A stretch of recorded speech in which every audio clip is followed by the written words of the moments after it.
Step one is you have to prove to yourself that you can save money. For some of you, that's 10 grand. For some of you, that's 100 grand. Sacrifice, I know. Delayed gratification, I know. Dirty words. Step two, becoming a great investor at something and buying your first asset. Step three, multiple assets, and said assets pay for your living experience. It is a powerful, powerful thing.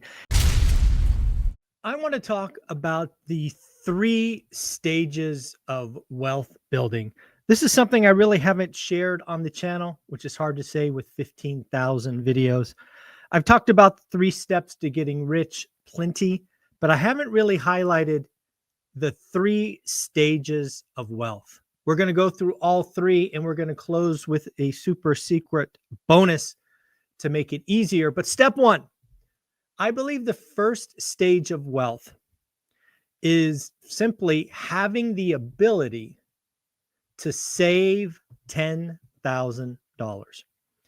Now, this $10,000 is again saved, meaning living below your means, meaning putting it away $50 a week, $100 a month, whatever it takes. I believe for a lot of people, proving to yourself that you could save, tuck away $10,000 is meaningful. Now, perhaps if you're a high-tech worker, like some of my friends and associates, maybe for you it's not 10 grand because heck, you probably have that sitting in RSUs and bonuses and the like. Maybe for you at a zero. But for a lot of people across the country and frankly the world, proving to yourself that you could save $10,000 is very meaningful. It often forces behavior change. It often forces that dirty little word, sacrifice.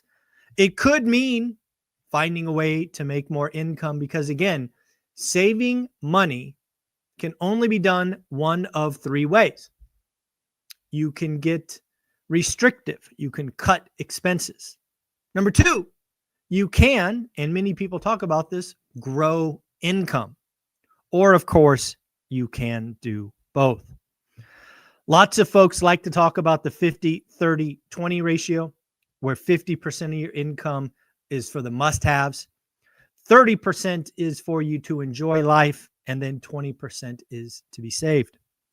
I think that if you are at stage 1 and you are either getting to your first 10,000 or heck, again, if you're a tech worker, your first 100 grand, I don't think it's time to enjoy. I think you need to prove to yourself over time that you can get to that number. And again, cut expenses, increase revenue, or do both. For some of you, that might take a year. For some of you, it might be 2. It could be longer. But again, I believe step 1 to getting wealthy is proving to yourself that you can save money. All right, number 2. Number 2 is securing your first asset. And of course, holding for the long term. This is not house flipping. This is not trading stocks. This is not FOMOing into crypto. This is not buying, selling businesses. This is buying an asset that you have the intention to hold forever, at least the long term, a decade or more. And to be frank, I don't care what asset it is. If you are interested in stocks, crypto, classic cars, trading cards, whatever it happens to be, if you become an expert at finding value and then holding that for the long term, go nuts. I believe step 2 in becoming wealthy, or the second stage, is starting to own assets. And stage 2 starts when you get your first one. It can be your primary home. It could be a house hack. It could be a duplex. Whatever it is. I am not here to tell you what assets to pick. I am here to say that once you own an asset, you are now at stage 2. Now, stage 3.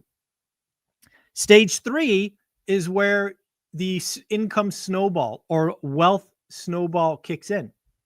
It's where you start owning multiple assets. It is where assets start producing extra income or savings that you can then buy the next asset. And the ultimate end of stage 3 is where your assets pay for your lifestyle. So again, stage 1, saving money, proving to yourself that you can get that first 10, or heck, if you're a tech worker, first 100 grand. Stage 2 starts when you have done the work to learn investing in whatever your asset of choice is and buying said asset.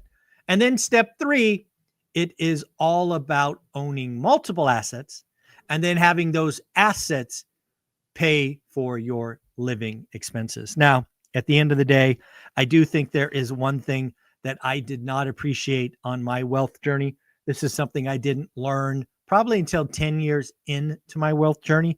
And that is the power of getting around other people that are doing the same things. You might be like me.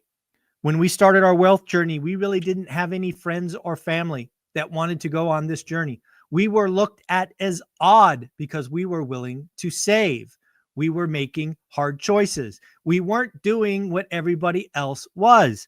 We weren't trading up from our small condo to a single family home. We weren't buying new cars. Shoot, we didn't even have multiple cars. We didn't take the big vacations. Again, I think the most powerful thing you could do if you are committed to this wealth journey, because it will take time, is to find a way to get around other people that are on the same journey. You can share experiences, you can share stress, you can share all of these things. This is actually why I created my second book, 15 Conversations with Real Estate Millionaires, because there's 15 different stories, 15 different ways. That interest led me to create a course and a Facebook group, but ultimately, thing that I think I will be known for very soon is an amazing school community. Costs 67 pennies a day. You get to be around today over 350 amazing individuals, all going the same direction. You get thousands of dollars in free education. You get weekly accountability calls, 5 different accountability calls. You can have live streams where you interact with various millionaires. We actually have our next session on Monday with Mr. Brian Adamson. So again, folks, lots and lots of ways to do this. I want you to get wealthy. Again, real quick summary. Step 1 is you have to prove to yourself that you can save money. For some of you, that's 10 grand. For some of you, that's 100 grand. Sacrifice, I know. Delayed gratification, I know. Dirty words. Step 2, becoming a great investor at something and buying your first asset. Step 3, multiple assets, and said assets pay for your living experience. It is a powerful, powerful thing. And again, if you want to get involved with One Rental at a Time, please subscribe to the channel. That is free. It doesn't cost anything. If you want to get around 350 plus people going in the same direction, you can spend 67 pennies a day and join my school community. Folks, take care. Have fun. Have an amazing day. Later.